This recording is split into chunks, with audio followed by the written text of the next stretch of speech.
makikita natin in-game. Meanwhile, if you're Team Liquid Philippines, you gotta believe in magic because of the Hylos, the Alice, and the Luyi na kanilang hawak-hawak. Isama pa nga si Sanford na gamit yung Edith. The question is, will they have enough magic to bring us to Game 5? Or will Aurora make it to the next round? Casters, pasok.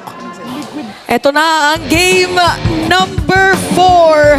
Aurora laban sa Team Liquid Philippines. Again, Welcome to match Mobile point Legends. para sa Aurora and TLPH. Ito na ang huling pagkakataon. Huling pagkakataon para sumigaw ng Let's Go Liquid. Yes. Ang defending champions ay nakikita natin sa ganitong sitwasyon. So isa ito sa pinaka-indicators natin na talagang napaka-competitive ng nakikita nating season at na talagang on the brink of elimination na. Ang kailan lamang ay tinitingala ng lahat ng mga kupunan. So titingnan natin kung ano nga ba ang magiging parang outcome ng larong ito given na makikita natin si Benny Cutie, hahawakan niya ang Alice. Oo, isa din yun sa mga heroes, by the way, na nakadikit sa kanyang pangalan.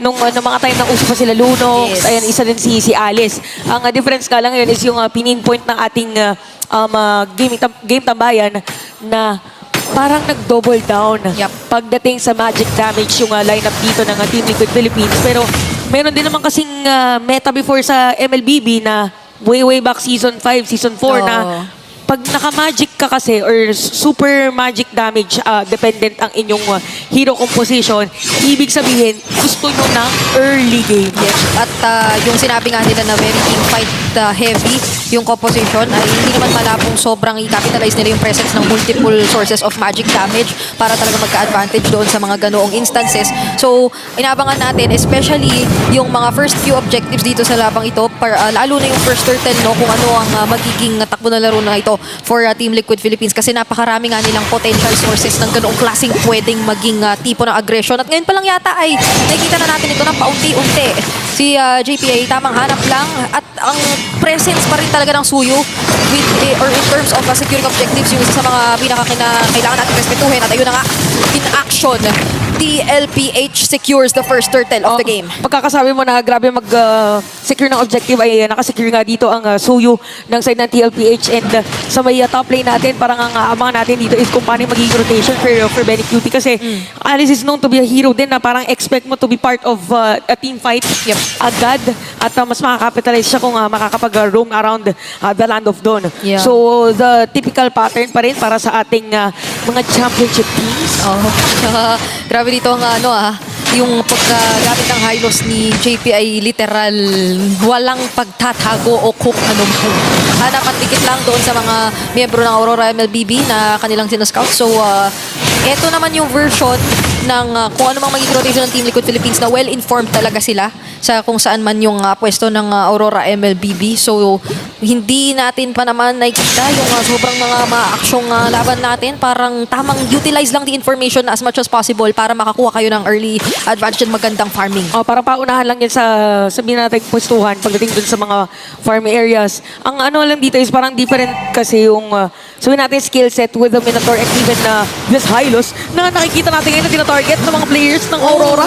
Pero makunat ang glorious pathway revitalize dito ni JP na Hylos. So mukhang hindi pa naman siya mabibigyan doon ng Aurora MLBB and parang isa yun sa mga parang nagpapakita sa atin na very reliable nga as of now ang pagpa-front na pwedeng i-offer dito ng Hylos ni JP, though not until syempre makuha na rin mga damage dealers, lalo si Doming. Mga glowing one, ganyan, or kung may magdi-demon hunter sword si Halberd.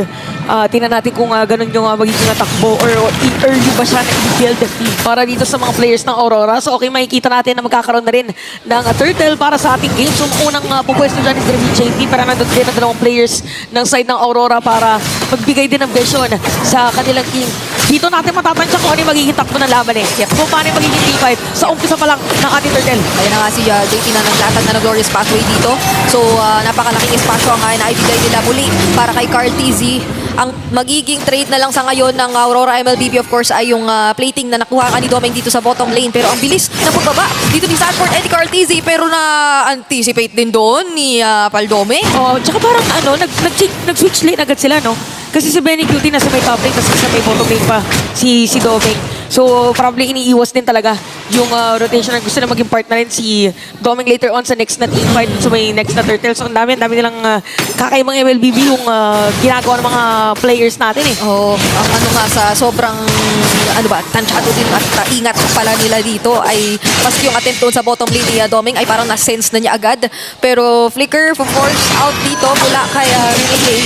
Ito siguro yung isa sa hindi pa natin nakikitang nangyayari actually this series. Yung sobrang na-force ng Team Liquid ang roamer dito ng Aurora MLBB. Kasi parang for the entire series, sobrang lagi niya uuna. yung nagtaka-establish. Oo, parang hindi siya taga-Georgia sa game na to. Parang nasa riverside talaga siya. Oo. Yun yung to emphasize lang kasi si Renegade talaga lagi naka-advance doon sa may riverside. Kaya grabe yung vision ng Team Aurora. Ngayon, TLPH ang gumagawa niyan with the JP also and even ang Cartizzi talagang all over the place, which by the way, Cartizzi is at level 10. Ay, ang bilis! At ang bilis ng din nilang mabubura doon si Demon Kite sa bottom lane. So parang ang atake ay hindi necessarily team fight kung team fight ang hanap. Oo, forward sila. Pero hindi naman nila kailangan ng sobrang i-commit. Less na lang kompleto ang Team Liquid Philippines katulad na lamang dito. Double kill para kay Carlito. Oo, para totoo talaga yung nakita natin sa... Well, totoo talaga statistics yun eh. 100% yung win rate ng Lugi ni Sanji. So, teleport is real. Para sa kanila, 1-0-2 for this Lugi. Diretso glowing one at yung Torre din sa gitna. Naku, napaka-importante yan. Lalo na Hayabusa, yung hero dito ng Aurora. Parang na-amplify ng Luyi dito ni Sanji yung pagka-liquid stampede nung playstyle nila. Kasi ang bilis nilang lumipat-lipat sa mga lugar at mag-convert na napaka-crucial talaga lalo kung ganito yung lineup mo kasi gustuin mo nga talaga na maka-early ng sobra at makapag-snowball. And so far, 3 consecutive turtle objectives ang masesecure ngayon ng Team Liquid Philippines. So, kaya Malinis. pala lumolobo sa halos 5K na ang kalamangan nila. Malinis. Probably ito yung pinakamataas nating goal para ganun ka-early. Oy, top lane! Demon Kite is down again. Parang deja vu na nangyari sa may bottom lane kanina. So that is gonna be the second death ni Demon Kite. Oh, parang ito rin yung version ng Team Liquid Philippines na mas nakikita natin in action ang San-San connection. Yes. Na parang mas nagkakaroon dito ng magandang layering from these two players ng Team Liquid Philippines. Alam naman natin for the longest time, grabe yung kanilang capability na mag-set ng things up para sa kanilang mga kasama. So the synergy is definitely there and napipave nila yung way para magkaroon lang ng space. Or actually even JP, siya yung pinaka-nangunguna in terms of paving the way kung yun lang. Kasi naman ayos. Naghahanap lang siya lagi or actually kahit naglalakad lang siya parang malaking threat na agad para dito sa Aurora. Naku, nandito si JP, baka mamaya bigla na mag-glorious pathway. Kasi try nila kanina bigyan, diba? Ay naka-revitalize. Tapos yung glorious pathway itself ay meron ding passive or nakakapag-heal nga ng mga players. So maingat ngayon ang mga players ng Aurora. Pero yung ginagawa kasi ng TLPH parang ayaw din silang pahingahin in a way kasi after team fight or after securing kill, nagsisecure sila ng objective. Yep. Pero ito naman na yung sinasabi nating paunti-unting items din ng Aurora. So nakapag-glowing one na rin dito si Yue and kapipick up lang din ng Flask of the Oasis ni Kerney J. So kung yung mga team fights dito ng Team Liquid Philippines na sobrang ipipilit lang ang pag-uusapan, baka may higher chance na sila of surviving and countering din yung sustain na hawak dito ng Team Liquid. Pero syempre, unti-unti lang muna yon kasi ultimo Team Liquid, parang ano talaga sila iwas sila Parang sa mga laban. Parang ano nga sila nakasistema sila ngayon na pag meron lang dadaan dun sa kailangan natin gawin, tsaka natin bibigyan. Pero hindi na yung pinipilit na magkaroon ng team fight. Yes. Na okay, sige, gawa tayo ng pwedeng puntahan. So ito pinapatrabahan na si Benny Cute sa may top lane. Hinahatid na, makapal yung minion doon, makiklear muna kasi maglo-lord tayo. Parang ganun yata yung naging comms ng TLPH. Mabilis nga na transition agad papunta dito sa Lord Objective na mukhang ipinaubaya na muna ng Aurora MLBB since level 1 Lord pa lang naman din ito. So 8 minutes into this game, meron ng halos 8k gold lead na inawakan ng Team Liquid Philippines. Pero halos ubusan na rin yata ng outer turrets ang ating matutunghayan. Gusto ko lang sabihin na si Carorito ay nag-enjoy sa farm. Level 15. Nandito yung Suyu. So parang medyo mahirap na habulin to para side ng Aurora. But yung Lord will march in dito sa may bottom lane. Paano ba ang madali bang madedepensahan or masisiraan sila ng inhibitor turret if ever? Hindi malabo na parang mag-a-attempt talaga dito ang Team Liquid. Though, isa siguro sa mga pros din na meron ng Aurora, of course, ay meron sila Nathan. Tsaka yung presence kasi ni Benny Cutie. Hindi ko alam kung meron na siyang Winter Truncheon. Pero Aray! talagang kailangan na may malinaw kang idea kung nasan lahat bago ka sobrang mag-attempt na pumasok. So, gulat na lang tayong lahat sa damage pala na meron na dito sina Sanji. So, titignan natin kung magiging matagumpay ba ang depensang ito ng Aurora MLBB kasi nandito na yung Glorious Pathway. Medyo nararamdaman ni JP yung half din. Nandun na rin yung Minuan Fury. Kinasa na. Kaso nga lang sumasakit na rin pala yung mga Primal Wrath na binabato rito ni 4D. At ngayon ay meron ng naproc na isang shockwave para dito sa inhibitor turret. Pero hindi pa doon nagtatapos at nakukontento ang Team Liquid Philippines. Parang gusto agad din nila diretso. Grabe kung ano movement ba yun. Winashing ni Carl Tizzy. At kita na nga natin yung damage ng mga players ng TLPH. At hindi na nga tinantanan yung Torres sa baba. So masisira na rin dito yung inhibitor turret. So 10 minutes pa lang ng laban natin. Nakasira na agad ng inhibitor dito yung side ng TLPH. 4-0 by the way. Yung ating score for this 10-minute game.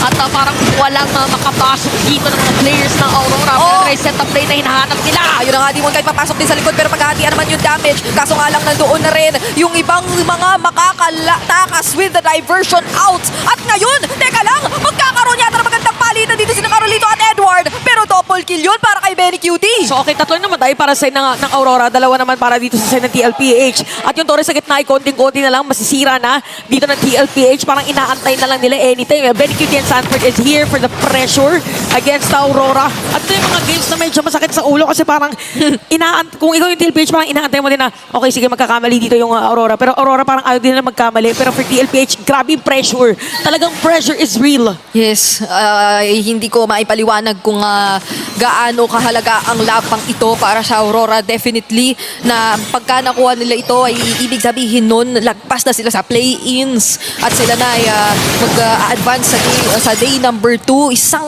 panalo na lang ang kinakailangan nila. At ngayon parang ang Team Liquid na mamurin kung gaano nila kaayaw ibigay yun. Gusto nilang madepensahan yung Corona, yung titulo na hawak-hawak nila for the previous season. So, ngayon nasa top lane halos lahat ng mga members ng Team Liquid. May diversion naman sila kung gusto nilang bumaba doon sa Lord Objective. Nakaka-spawn lang. At si Benny lang nagpakita. Tapos biglang magte-teleport para sasalubungin yata ng mga players dito. At biglang bumalaga. Pero si JP lang yung nandun doon as front. So may kita natin na aalis at nagpupulasan ng mga players dito ng Aurora. So napakakalmado mga teamfight. Or napakakalmado mga initiation na natin nakikita for both of the teams. Pero Carl TC nakikipag-washing with the Lord. Grabe no, yung evil queller dito ni Carl TZ na pa-hold ay parang nata-throwback tayo sa Jason Shin na hindi mo maintindihan. At ang sakit na nung damage to be fair na binabato nung kanyang parang bone na. So meron siyang mushing-mushing. Meron siyang mushing. Ganon, okay. Oo, kakaiba pala tong si Soyu eh.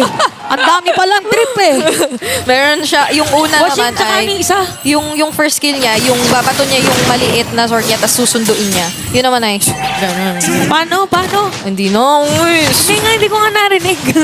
ganon. Mabilis lang kasi yun, tapos nawawala siya saglit, di ba? Tapos yung second. Yung mushing. Oh, yung third. Yung ano, ganon. Oh, parang parang sa pandinig ko, pare-parehas. Pareho lang. Parang pare-parehas na ng tunog. Ito, ang tunog ng victory na kaya ang inaantay na TLPH para ma-extend ang ating laban at ma-extend ang kanilang chance na madepensahan ang kanilang corona dahil pumasok na si Benny Cutie. At nandun nga yung Winter Truncheon play, tapos sasapat yata itong bibiling oras ng Aurora or ng Team Liquid para talagang makapag-combo dito si Sanji. Pero wala pa namang makukuha doon with the Oki Shadow Kill si Demon Kite. Dalawa na ang tumba para sa Aurora MLBB at gusto nilang nila depensa dito sa abot ng kanilang makakaya. Pero kakayanin ba nila kasi meron pang minion wave at papasok na si Carl TZ with the Soul Silver at focus lang sa Torre para sa Team Liquid. Ano bang sinabi natin? Game 5! Game 5 na naman.